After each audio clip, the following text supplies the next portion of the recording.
Good. Good to go. Hello. So, um, I started playing Assassin's Creed Valhalla, Cool. and I feel like I needed to play other Assassin's Creed games before I started playing this game Oh, really? because I don't know how to do anything.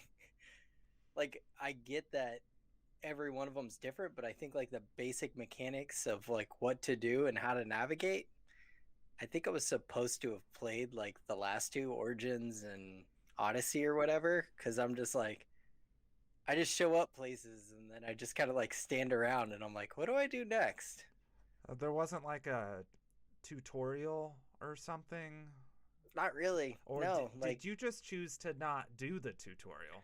no, I definitely did. I even put it on the easiest setting, which it specifically says in the easiest setting, that it will explain more things for you and it will allow more things to pop up on the map. But then there's like, I need to get like some gold or something, and I can't get it because it's inside of a building, and I have no idea how to get inside that building. I've tried everything. Oh, And it's just like a side thing. So I'm just like, I don't understand why I cannot get inside this building. I don't know. So far, I like the game though a lot. It's really dope. I mean, you just get in a Viking ship, whatever they're called, and you can take command of it, and like you can recruit more troops and stuff, and then you get in the ship, and then you can just like ride around and just like raid other people's villages. And like when you do, you'll hit like triangle to raid, and it'll pull up, and then you like blow the like war horn, and then everybody just gets off and massacres everyone. And it's really dope. all right. So That's cool. I just realized where I have you on screen compared to where my camera's at, it just looks like I'm looking up to you all the time. no, Like you're talking to it's me like from like heaven, just like hello. looking down on me. Oh, I never look down on you, man. Aw, thanks. Not even if you were like standing on a hill. No, I would lay down on the ground. Hey, that is so nice of you. We should probably get this show started. Okay.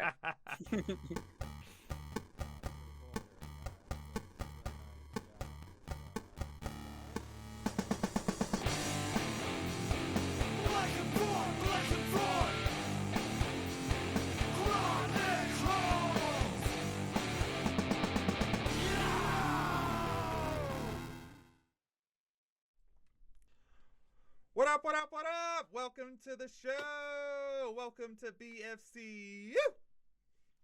I like that you say it that way. Just continue saying it that It way. just I makes love me it. really happy, and there's not a lot of happiness in this world, so I There think I'm isn't. just going to keep it going. Yeah, Get I'm other super people into it. saying it. We have like so many people watching this. Yeah. So if you haven't seen this before, if this is your first time, each week Jeff and I discuss a different Marvel movie in chronological order. Uh, this week's movie is, I'm gonna let Jeff tell you about that later. But Jeffrey, what are you drinking, and what's the last movie you saw? Right now I'm just drinking a delicious, delicious, delish. You know what? A very good beer called Shinerbach. Oh, cool, cool. Um, my go-to. So anybody who's listened to anything that we do or watched anything we do knows that I drink Shinerbach a lot. Um, and then as far as I haven't really seen any new movies lately. Hmm, okay. I have been watching WandaVision, of course, week by Great. week. Absolutely loving it. And the Ghostbusters YouTube every Saturday morning has been posting their cartoon, The Real Ghostbusters. Oh, dope. Okay. So I get up on Saturday mornings like I'm a little Like a kid again, child. like a child, and I get really excited because I get to watch a new episode of The Real Ghostbusters. Um, so yeah, that's been really cool. I'm liking week by week stuff. I think binge watching things has gotten really old to me really fast Yeah. because I feel like I just consume a bunch of media really, really fast and then I sort of forget about it. I think it It's not, it kind of doesn't gets stay with boring. you. Like Yeah. it just kind of like at first you're really excited, and then episode 4 or 5 you're like, I should have waited. Yeah. Yep. Yeah, Or you just get through it so fast and then you're like, fuck, now what do I do? you know? Yeah. So, CJ, what are you drinking, and what's the latest film you've seen? Before I tell you about that, I want to let you know that your BBFFQ is watching.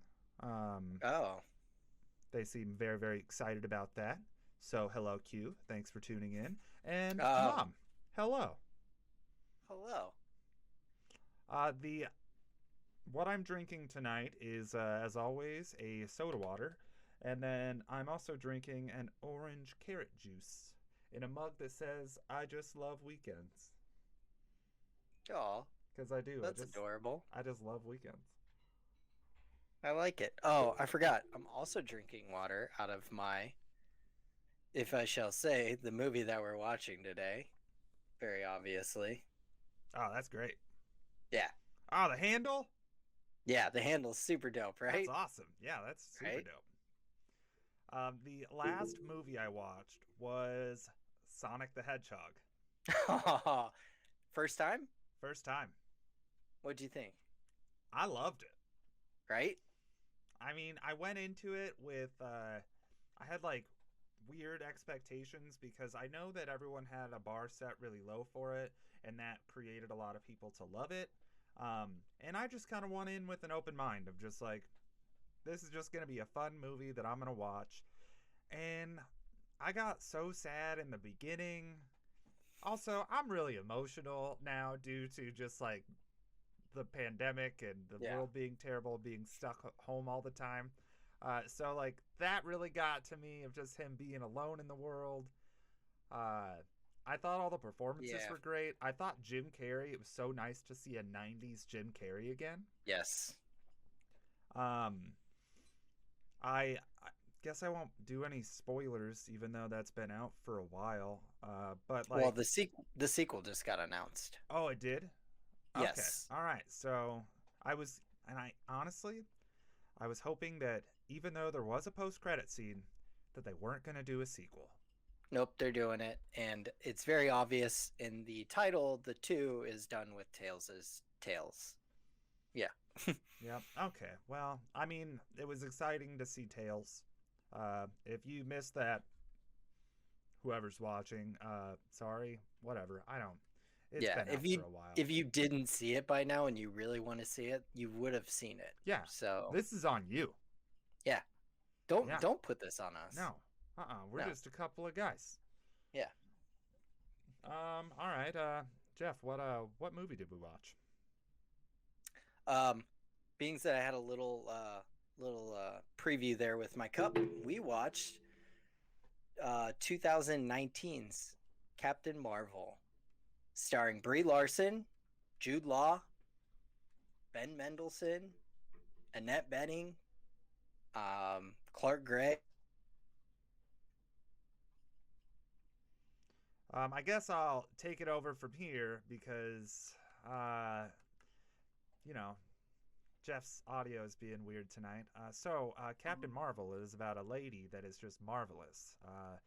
She's also called Miss Maisel, and she's kind of British and kind of quirky. Yeah, So you're nailing this. it's very exciting, like movie to watch, especially Yeah, now that she has powers after the show that she was in. yeah. I'll just let everybody in on that insight. So we just pretended like something was happening. Obviously, my mic cut out, so I had to refresh it real quick. So don't know what's happening with that. I don't know why it keeps doing that. New computer, new stuff. So I'll get it figured out. But I don't know what the last thing you heard was. Is that I said it was 2019's Captain Marvel, starring a whole list of awesome actors. You went through the actors, and you can take it Okay. away from there. So just jump into the story. So the movie starts out with Brie Larson's character. At this point, we know her as Veers. She is on the planet of Hala, training with Jude Law's character Yanrog. And we can kind of see that she's sort of his apprentice. He's teaching her something, and that we figure out that they are part of the Kree. So the Kree are this like ultimate civilization that are headed by this thing, I guess, called the Supreme Intelligence. Don't really know what it is exactly. It's a computer. It's a god. I don't know. and they're basically like a elite soldier team, and their whole mission is to take down this terrorist um, regime or species known as the Skrulls. So the Skrulls are a alien species that can basically transform into anything that they see, from what I can take. I don't know if I know they kind of play on it, whether they have to be able to see it or they could just imagine it, whatever it might be. Um, so they basically go in to fight them. Some things happen. Basically, Veers ends up crashing onto Earth. When she crashes, she starts to have flashbacks of a previous life where she was some sort of Air Force pilot. Then her trying to piece together what her life is, and she comes across Nick Fury, Samuel L. Jackson. He instantly believes her because he sees one of the Skrulls and he's like, oh shit, that's an alien. And they basically go on an adventure together to try to figure out who she is, where she came from, and why she has these really dope powers. And that kind of sums up Captain Marvel without spoiling too much yet. I mean, the first thing that I want to talk about is the soundtrack. Yes. The So dope. soundtrack it's such a nice trip down memory lane with this 90s like TLC happening, I think in the car and on the drive. Yep. The epic ending that we all needed where I'm Just a Girl by No Doubt played. Yep. The soundtrack was so incredible and it was so like well put in, and they really kind of got to the time period even with the costuming. I I'm gonna be hesitant with the '90s thing. Hmm. It felt like it was being shoved in my face every 5 minutes that they needed to remind me that it was 1995. Every 5 minutes, like, oh, she's gonna land in a blockbuster. Oh, then she looks next door. There's a Radio Shack. Oh, then we're gonna put her in a Nine Inch Nails shirt. Oh, and then she's gonna have a leather jacket with a flannel tied around her. I'm like, okay, I get it. It's 1995. I got it. I got it. Thank you. Okay, well, Like, first of all, Radio Shack does in fact still exist, contrary to belief. So that's not barely. so 90s, all right?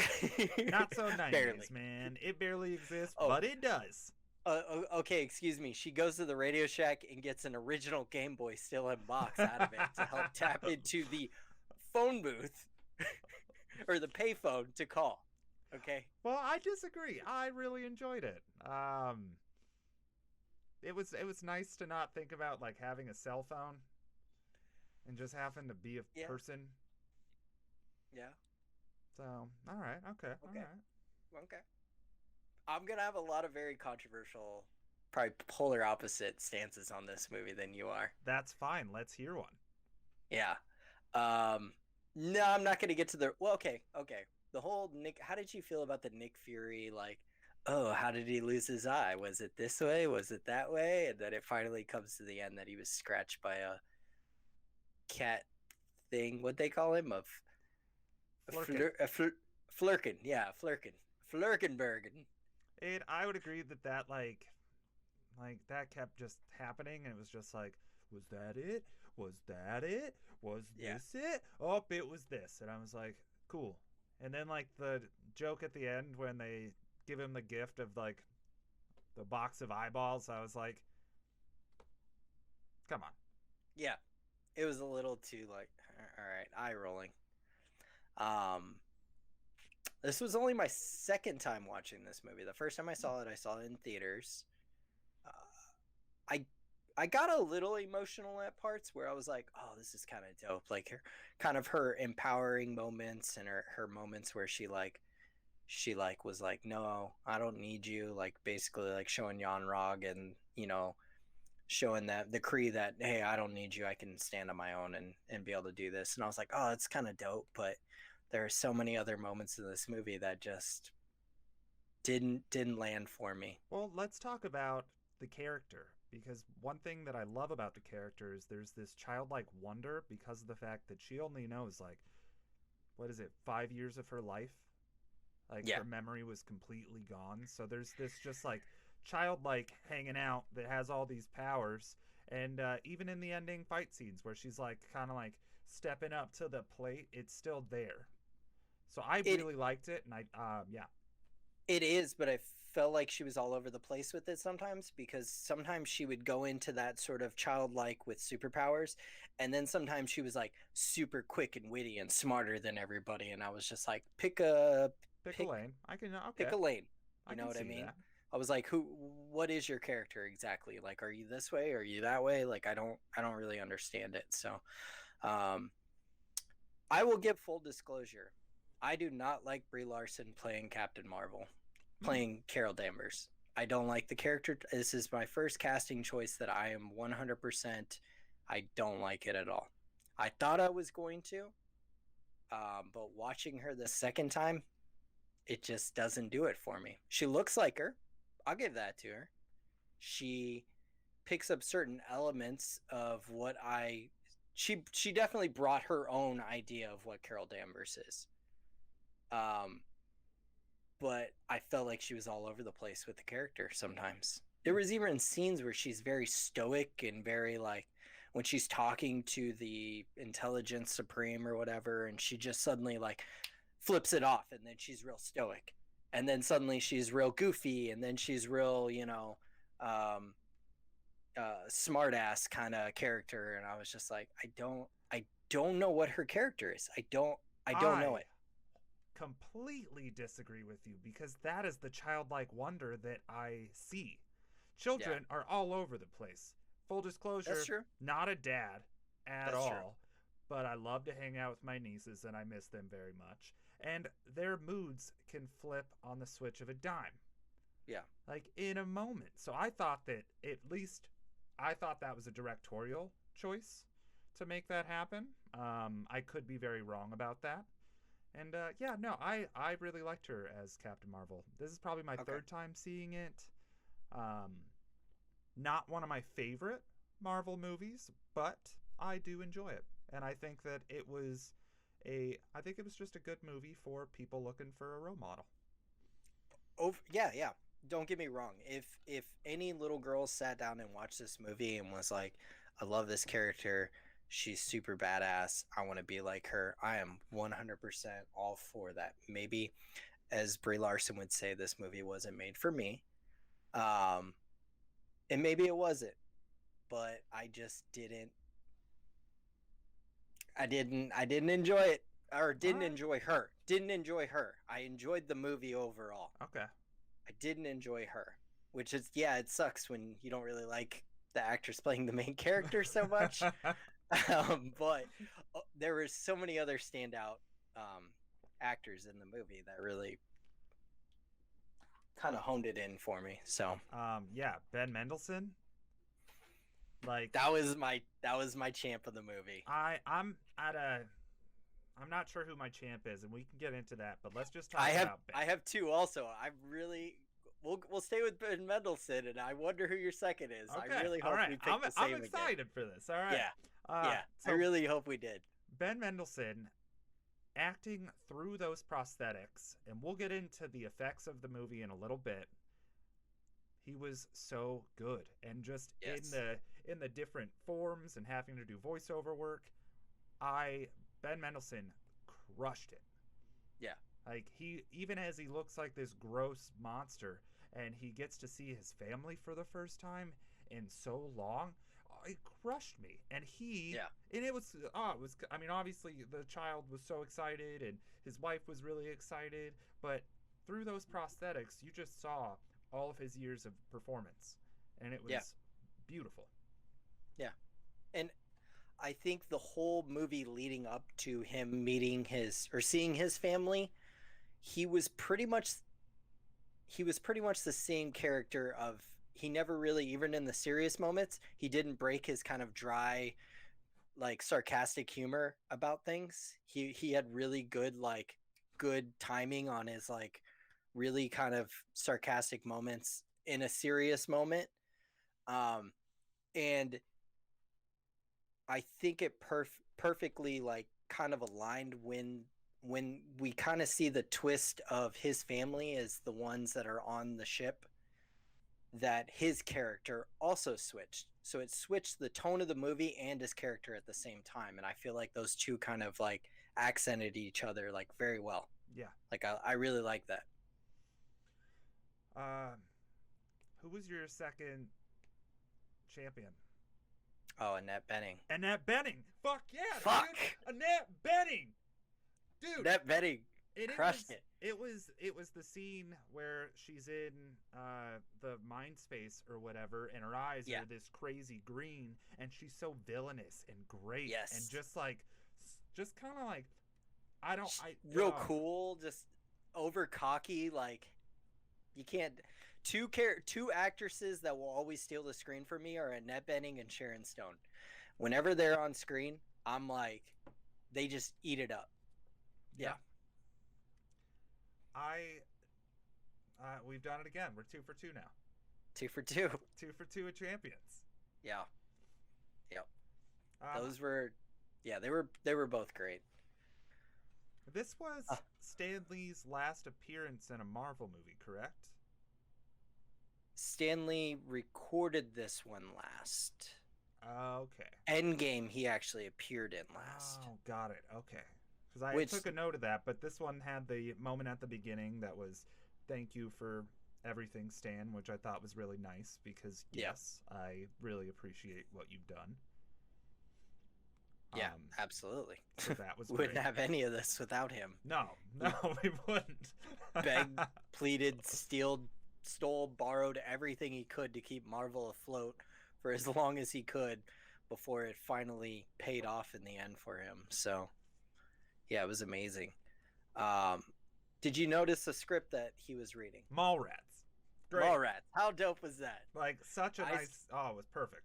I saw Kevin Smith's reaction to him seeing that, and he was crying. He was so, like... He was like, as a kid, I sat... Right now, he's saying as a kid, he sat there just reading comic books and hating Marvel. Kevin Smith said this.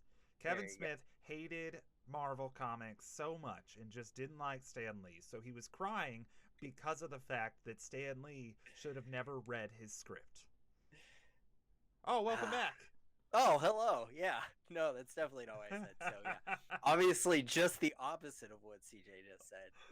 That he was really, obviously, he sat there and read, Marvel comics as a kid, loved Stan Lee, and now Stan Lee is reading the first script he ever wrote, in a Captain Marvel movie. That was it was such a weird nod, but a cool nod. Like, I was just like, I don't know why that was a choice, but I'm super into it. I guess because it was 1995.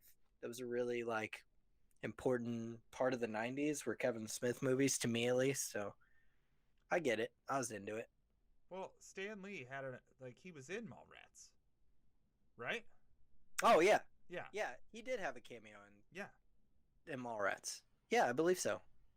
I haven't watched Mallrats in, probably 15, 20 years. But, I haven't watched it in forever. But I've watched a lot of Kevin Smith stuff, and I still, to this day, this is just a total sidebar, wished that the Death of Superman movie would have been finished or made. Yep. I really just want a long-haired Nicolas Cage as fuck Superman, which I'll keep my hair. I'm just saying. Just in case. I'll shave the beard. I'll keep my hair. I'll get jacked. I'm already working on that. I look kind of like Nicolas Cage from Con Air if I shave my beard, so it'll be fine. It's true you do. I know. It's not. I don't know if it's not a good Give thing. Give me back the bunny. Let's hop into the special effects, because it's very interesting, because we watched Captain America last week, and we're jumping 9 years in a technology increase. Well, the technology was definitely... I mean, it's on par with the best stuff. I mean, it was only out 2 years ago. Yeah. So, I mean, it's the best CGI... Excuse me, damn beers. Probably that exists right now. I'm sure it was some of the top people that worked on it. And all of the practical stuff they did was incredible. When plane crashes happened onto land looked amazing. Yeah. The one effect that I I just I just didn't like, and that's when she is falling from the sky, and I think it Oh, just looked so fake. Which, I mean, I'm not a special effects artist. I'm not trying to be, but everything looked so much better than that one moment. did they? No, I agree. When her like eyes light up and then she falls to the ground and then that's when she learns how to fly or whatever. Yeah. Yeah, yeah, yeah. That was really cheesy looking. Did they only do prosthetics on Sam Jackson? Was that only just fake hair and they didn't do any de-aging, like CGI de-aging to his face, did they? I think they just did makeup. I Yeah, also didn't look into that. It but just Clark it looked great. but Clark Gregg that plays Coulson, they definitely de-aged him with CGI because there was one scene, the scene where they're in the stairwell and he lets him Oh, go. They showed his face and it was really really obvious to me. I was like, ugh. yeah, I can see that. Yeah. That was the one that kind of stood out to me at least this time. Was that just that little bit. So, but other than that, they did a pretty good job like de-aging both of them. So, um Sam Jackson just apparently just makeup and add some hair and That's all you he's need. suddenly like he's like 30 years younger. Like I'm like, wow. Good for you, Sam Jackson. I got a question about Jude Law's character, and Yes. so essentially he's just super highly trained and has great tech, right? Yeah, that's it. That's it. Yanrog's not superhuman. That's why it just cracks me up at the end when he's like, yeah, I'm gonna fight Carol Danvers, and I'm like, no, you're not. No, you're not. Like, why are you even trying, bro? Like, you're 'Cause gonna get wrecked. I want to talk about their whole kind of like siege team. Yeah. Because like right in the beginning of the movie, uh, uh, what's his name? Digimon Natsu. I hope I didn't fuck that up. No, it's Jimon Hansu. Okay, so I just Yeah. it's a silent D. All right, Yeah, Silent D, Jimon Digimon Natsu. Jimon Hansu. Yeah.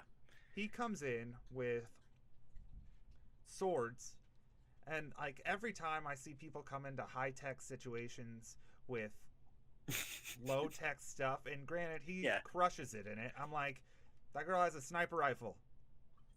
She could just shoot you. That's Yeah. it. And then there's the guy, like maybe have the swords, and then also have a gun. I don't know. That'd be a crazy concept, right? Then there's the bigger dude, who is just a guy. He's just a tank with power fists. He's got Hulk hands. That's his whole thing. Yeah. And he just runs in and tries to fight people. And I'm like, you should have those. Also, have a gun. Yeah, a gun and maybe a sword on the other side. Why don't they all just have a little of everything? That's it. They're a siege team. Like they what? They Yeah. oh my god. So that just really annoyed me.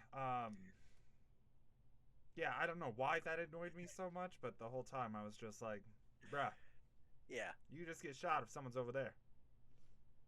Right there. If someone's 10 feet away from you, dead. There was the the only other female that was on the team, the one that was a sniper. Yeah. There's a part at the end of the movie when her and Carol are fighting and she was like, "Oh, is that why you never like or never talk to me?" And she was like, "No, I just don't like you." And then I went, "Yeah, same."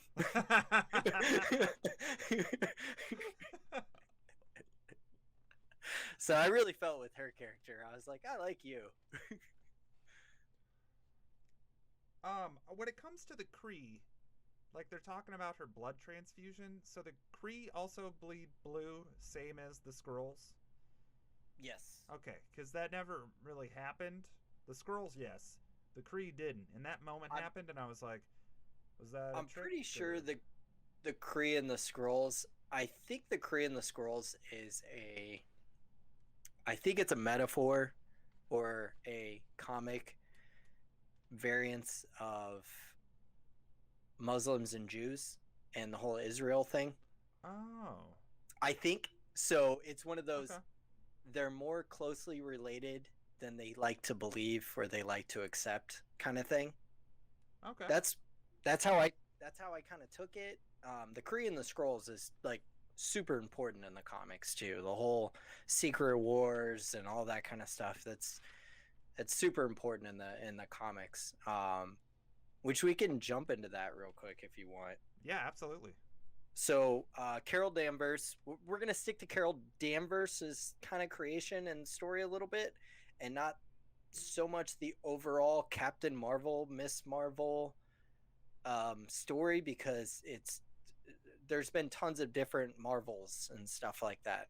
Marvel characters, Miss Marvel, Captain Marvel, stuff like that. So Carol Danvers was created March 1968 by Gene Colin and Ray, or excuse me, is it Ray? No, Roy Thomas. I keep wanting to say Ray Thomas. Rob Um, Thomas? Rob Thomas of Matchbox 21. Yeah, 20. 21. 20. Is it 20? Yeah, it's 20. Fuck, I don't know.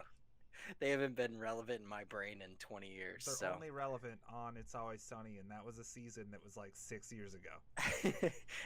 exactly. So um and so basically in the comic it's pretty much the same as the fact that Carol Danvers was an Air Force pilot. Her coworker, whose name was Dr. Philip Lawson, not Dr. Wendy Lawson, because they recast it as a female for Cool. Annette Bening's character. It was Dr. Philip Lawson, who is actually Marvel. So that's kind of the same. Cool. A big explosion happens. Carol basically gets his, somehow their DNA crosses, because that's what happens when explosions happen and two people are there, their DNAs cross. And she got Marvel's powers. Marvel ends up leaving eventually. After a while, she decides to don the name Marvel.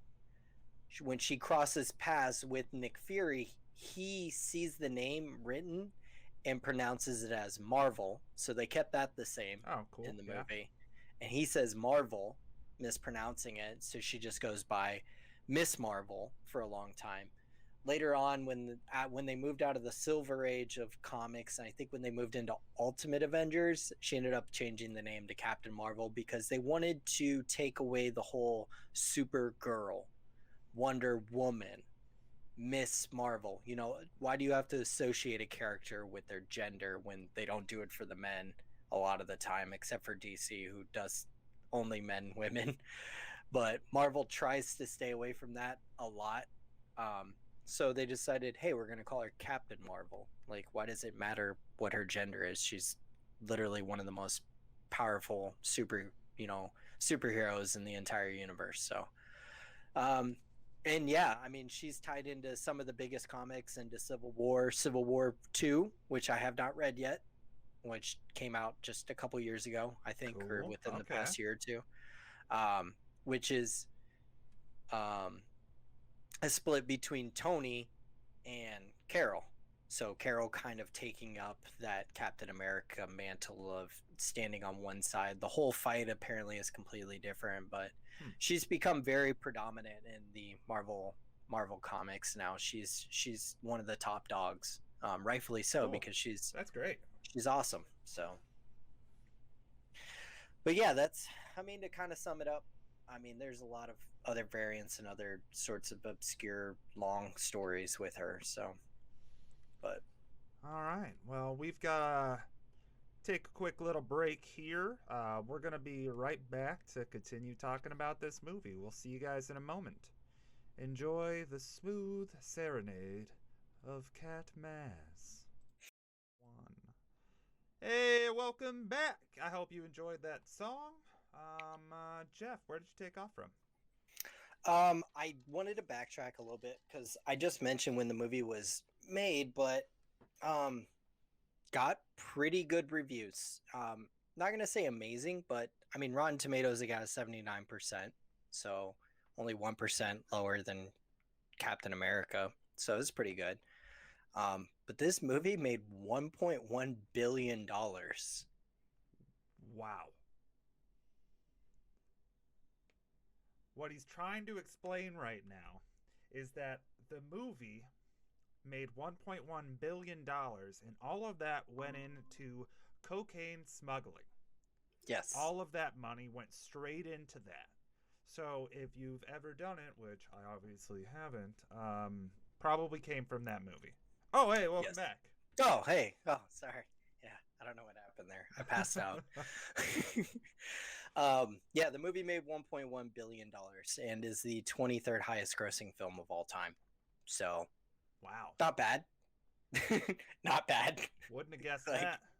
yeah, I was actually kind of blown away by that too when I read it, and I was like, oh, okay. Didn't know that at all, but which is super awesome. It was directed by actually a team of Ryan Fleck and Anna Boden. Okay. And they are known for their famous films like Nothing. I tried to look up their films and I've never heard of any of them. I think they're all indie films. Okay. So I this is my bias coming in again. I want to say that Marvel was like, yeah, we're going to take this chance on this really cool indie directors. But what I feel like was, hey, we're going to hire these indie directors that are getting their big break, and then we can control them and make the exact movie that we want to make. That's what I took away from it, because there's one thing Marvel's known for is they don't like directors with visions. James Gunn, I think, is the only director they have really allowed to do what he wanted to do. Well, I and mean, that's also the reason why Vision didn't show up for a very long time. yeah, too weird. I feel like I Makes you was think. in that board meeting where somebody just went, too weird. It's too You weird. know, the fact that they fired Edgar Wright from Ant-Man, like, which we will definitely talk about when we Yeah, do Ant-Man. we'll definitely get into that.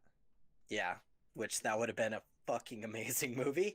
Um, God, why can't we get a protest for that? I don't know. Yeah, Edgar Wright cut, but I mean, they did a fine job. It was a color by numbers kind of movie. It was here's the 90s. There was one 90s thing. There was one 90s thing that came back to me, okay? So she went to like some bullshit like outlet mall type of thing, it was like by a gas station, right? And she stole the outfit off the rack, and it was a Nine Inch Nails shirt. Okay, so now I'm gonna try and take myself back to 1995.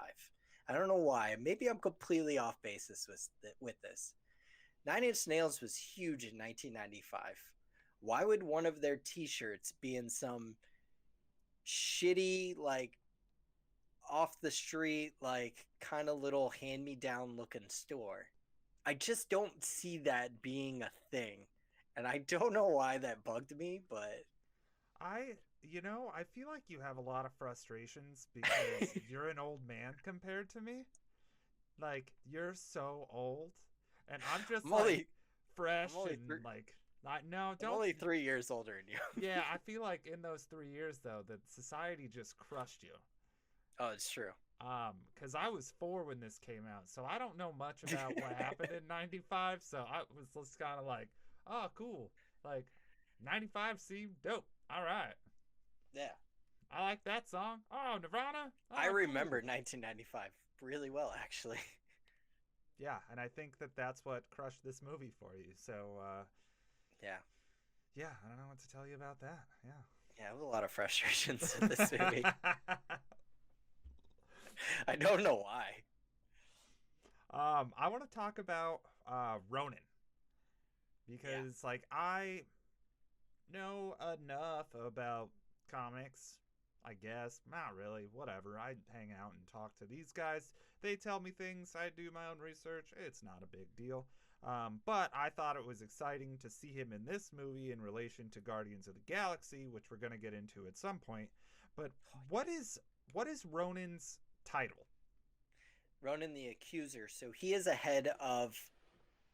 I want to say they're called the Accusers. They're called something, but basically, for one, Ronan's a purist.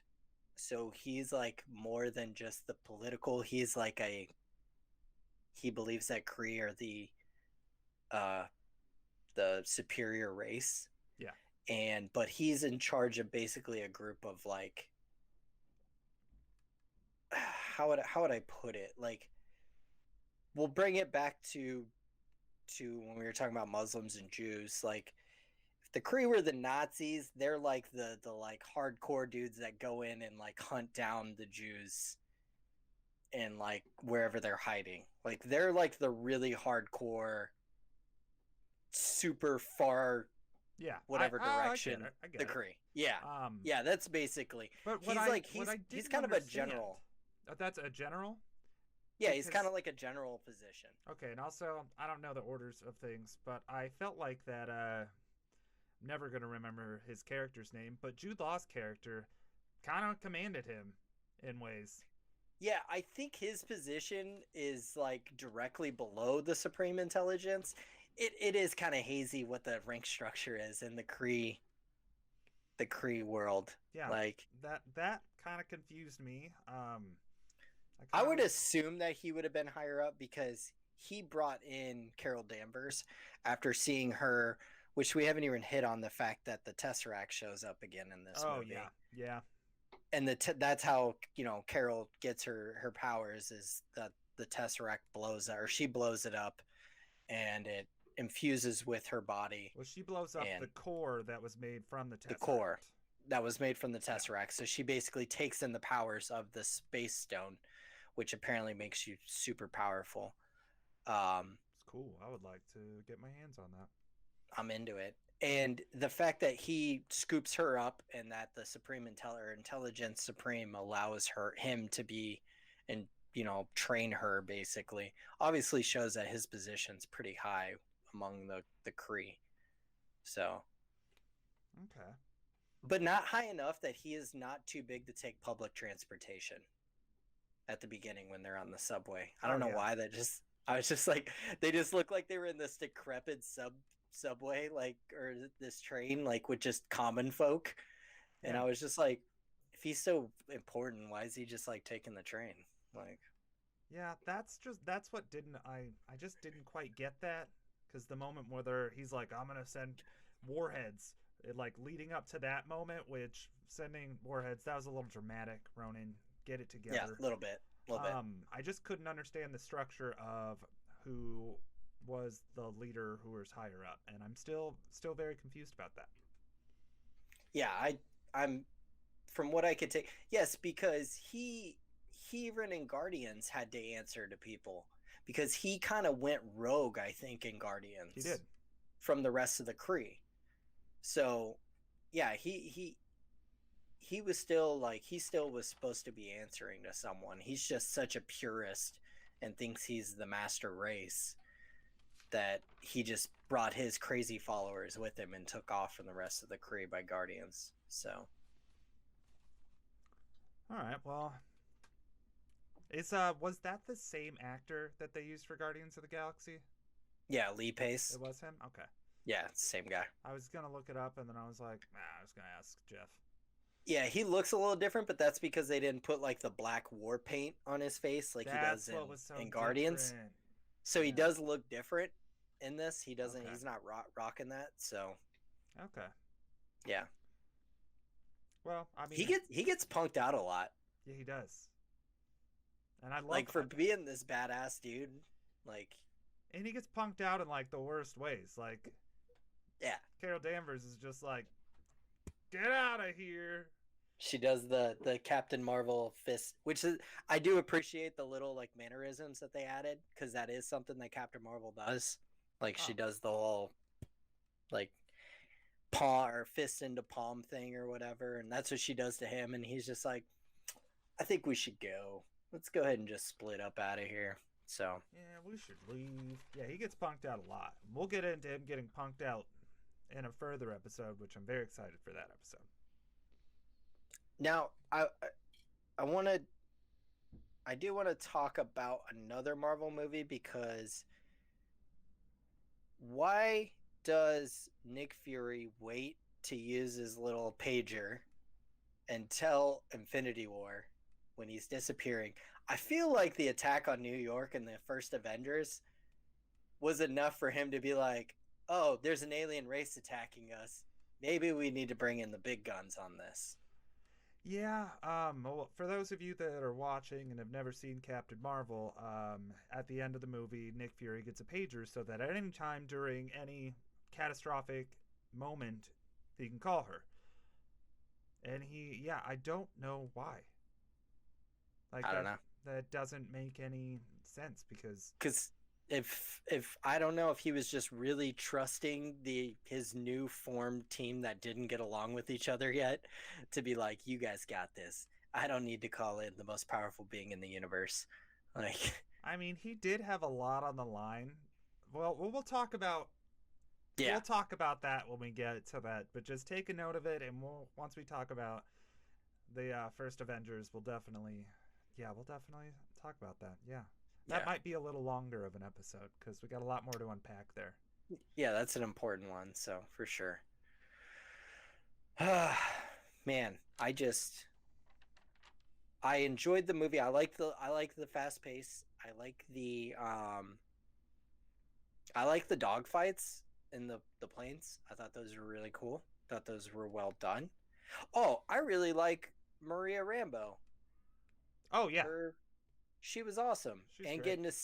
getting to see a young Monica Rambeau, Mm-hmm. which has now become a very predominant character in the WandaVision show. That is Um, correct. and I liked her character a lot. I wish we would have gotten to see her more, honestly. Yeah, she had very Um, good like comedic moments and just like mhm. stepping into things. And it was the her daughter Monica Rambo, right? Yeah, yeah. Um, Monica's the daughter, Maria's the mom. that confused me constantly for something so simple. Um, so I really liked the moment when Monica's like, "Why aren't you going? You're being a bad mom." Yeah, she just calls her on her crap. Which I mean, like, I'm not. No, I think she should have gone. I don't think that makes her a bad mom not going. So I disagree with you, child. Your Yeah, mom but just wants to be alive. she's like 8 or something, so Yeah. can't really hold it against her. Well, Jeff, what would you give this a rating of 0 to 6 stones? I thought about this before we even got on because obviously I had a lot of opinions about this movie before we even discussed it.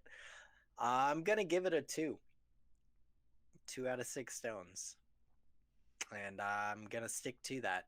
Okay. I feel like I would have put it at a 3, but sorry, Brie Larson, she kills the movie for me. I can definitely see that for you, as you've said constantly.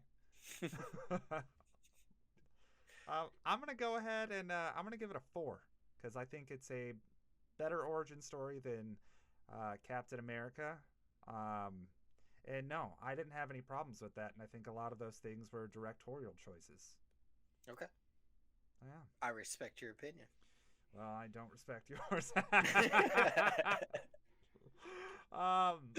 If we got 40 more minutes, I'm gonna break down to you why her acting's No, garbage. we're not gonna have 40 more minutes of that. Jeff, you want to announce next week's movie? Yes, the Okay, so right now he's trying to tell you that next week's movie is going to be Con Air, and it stars Nicolas Cage in his prime. He's on a plane. There's John Malkovich shows up, John Cusack. It's fantastic, and you're gonna love it. It's the next installment of the Marvel Cinematic Universe. This has been BFCU. Oh shit, Jeff's back. Did you say Con Air? Yes, of course I did. We should just throw everybody off and just do just do a whole podcast about Con Air next week. It was like, how does this really fit in? Don't worry about it. Is this We how made he it becomes canon. Ghost Rider? Yes, it's exactly it. So next week, before I was rudely cut off by whatever the heck's going on with my mic, the clink that started the whole MCU, Iron Man. All right. I'm excited. I'm excited too. I haven't watched that one in a while, and it'll be nice to watch once again this will be an over 10-year gap of a technology increase. So Yeah. this is gonna be cool. Jeff, where can people find you? You can find me at the real Jeff Wellman on Instagram, and then anything at the Blankenford Chronicles. We Lance and I do a great show called Have You Played, where we each episode we bring a game to one another and we talk about the game that the other person hasn't played before and kind of explain to them why the game's good and see if they want to play it. So yeah, check those out. Nice. Yep, definitely check out that. That's going to be on Spotify. You Yeah. can find me at Colin Ferguson. You can find Blankenfort Chronicles at YouTube, Instagram, Twitter at Blankenfort Bros. Now on Twitch at obviously twitch.tv/Blankenfort Chronicles. Yeah, thanks for tuning in. Thank you. Would you like to play some Apex Legends? Absolutely, sir. I'll see you there in a moment. Okay. Love you, dude. Love you too. All right. Later, man.